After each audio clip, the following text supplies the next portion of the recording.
उत्तर प्रदेश में अगले साल विधानसभा चुनाव होने हैं। बीते कुछ समय पहले ही देश के कुछ राज्यों में चुनाव हुए थे। इसके साथ ही यूपी पंचायत चुनाव भी हाल ही में आयोजित किए गए थे, जिसके यूपी विधानसभा चुनाव को लेकर कई मायने निकाले जा रहे हैं। बंगाल के नतीजों का भी असर यूपी पर पड़ने की उम्मीद है। दरअसल पश्चिम बंगाल चुनाव के नतीजों ने उत्तर प्रदेश के विपक्षी दलों में एक उम्मीद की किरण पैदा कर दी है। उम्मीद की जा रही है कि अगर गैर भाजपाई वोटर्स एक साथ आ जाएं तो योगी आदित्यनाथ सरकार को लगातार दूसरा कार्यकाल नहीं मिलेगा। क्या बंगाल के फॉर्मूले का यूपी में खेला होगा? इस सवाल का तो कोई जवाब अभी तक नहीं दिया जा सकता है, और वो इसलिए क्योंकि बंगाल में शुरू से ही मुख्य मुकाबला टीएमसी और भाजपा के बीच था। वहां की जनता वाम दलों और कांग्रेस को पहले ही नकार चुकी है, लेकिन उत्तर प्रदेश में भाजपा के अलावा सपा, बसपा और कांग्रेस जैसी 3 बड़ी पार्टियां हैं। जहां सपा और बसपा का अपना बड़ा वोट बैंक है,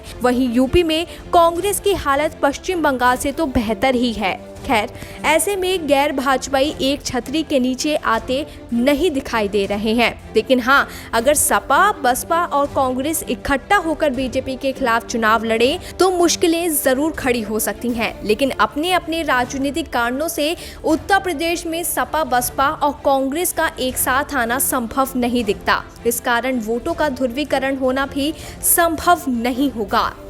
सपा, बसपा, कांग्रेस क्यों नहीं आएंगे एक साथ? इस सवाल का जवाब जानने के लिए आपको ले चलते हैं 2019 के लोकसभा चुनाव की ओर।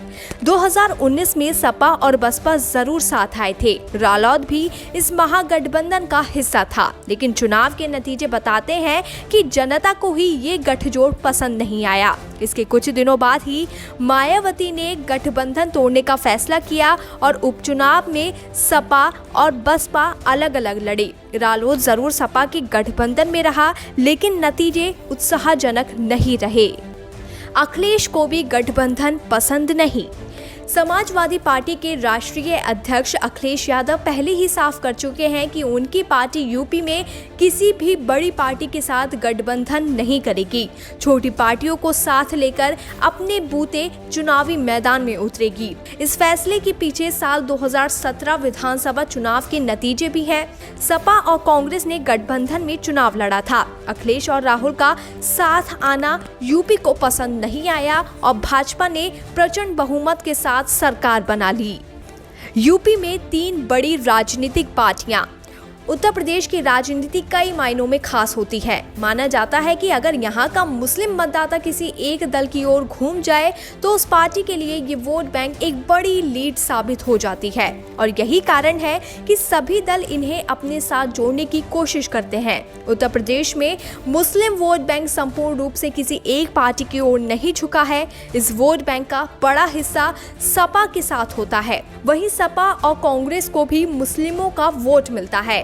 आपको बता दें कि अगर ओबीसी चुनाव लड़े तो यूपी के मुसलमानों के पास एक दूसरा विकल्प भी उपलब्ध होगा। योगी आदित्यनाथ कोरोना की पहली वेव में अपने काम को लेकर काफी लोकप्रिय हुए थे, लेकिन दूसरी वेव में स्थितियां जरूर बेकाबू हुई, लेकिन जल्द ही वे इसे संभालने में कामयाब रहे। वे खुद भी कोरोना से संक्रमित हुए, लेकिन ठीक होने के तुरंत बाद वे ग्राउंड पर उतर गए और करीब 25 दिनों में लगभग पूरी यूपी के अधिकतर जिलों का दौरा भी वो कर चुके हैं। और अब योगी आदित्यनाथ की लोकप्रियता सिर्फ सूबे में ही नहीं बल्कि देश और दुनिया में भी काफी ऊंची हो चुकी है। खुद WHO ने भी योगी मॉडल की दुनिया भर में जमकर तारीफ की है। अब असल में जनता का मूड जानना बहुत मुश्किल है, लेकिन हाँ, इतना तो साफ है कि बीजेपी का पाला अभी से कई मायनों में भारी दिख रहा है। BBPN की रिपोर्ट।